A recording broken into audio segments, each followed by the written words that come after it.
लेने वालों पर जोर नहीं। लेने वाला तो जवाब क्षमा किया, समर्पित किया, हमारा कोई संबंध नहीं, खत्म हो जाए, वो खुशी हो जाएगा। लेकिन देने वाला तुम अगर दुकान भी उठा दोगे तो जहां भी रहोगे तुम्हारे पास वो आएगा, लाइए हमारा। तो देने पर नजर रखिए, जिसका जिसका हिसाब है वो आपके सामने आता जाए, हटाते जाओ। लेने पर नजर मत रखिए और दुकान फौरन उठा दीजिए, नहीं अगर लेते देते रहे तो चलता रहेगा। आगे चलकर कुछ लेना न देना, मगन रहना बस अपने प्रभु के चिंतन में। अब हम कैसे जाने कि किसको क्या देना है, हमें क्या पता। तो हम पूरा हिसाब जिनको पता है उनको दे देते हैं, समझ रहे हो, उनको पता है क्या लेना है क्या देना है। तो इनके पास पहुंच गए, सरकारी हिसाब से सब बराबर कर देंगे।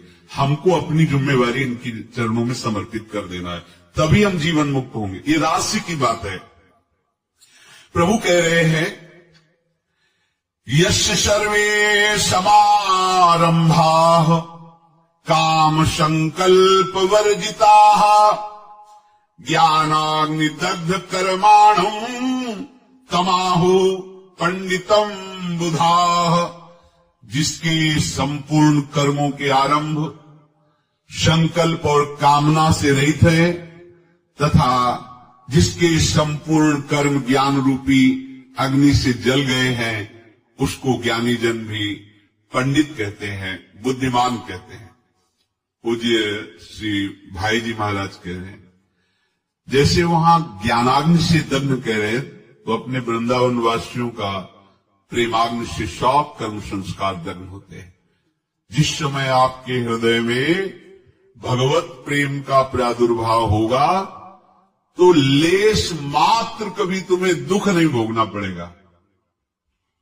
प्रेम का प्रादुर्भाव होते ही दुख का नाश हो जाता है, महासुख।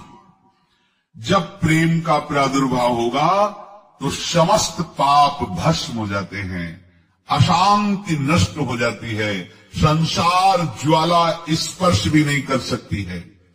जब भगवत प्रेम का प्रादुर्भाव होता है तो हो सकता है उस उपासक के जीवन में दुखों का पहाड़ टूट पड़े, परिवार खिलाफ, शरीर रोगी, अव्यवस्था, बहुत बहुत कुछ, सब कुछ। कह रहे इतना सब होने पर भी उसके हृदय में कोई भी दुख नहीं होता। ऐसा सामर्थ्यशाली भगवत प्रेम है। भगवान के चरणार बिंद का जिसके हृदय में प्रेम है, भारी से भारी दुख भी उनको विचलित नहीं कर सकता।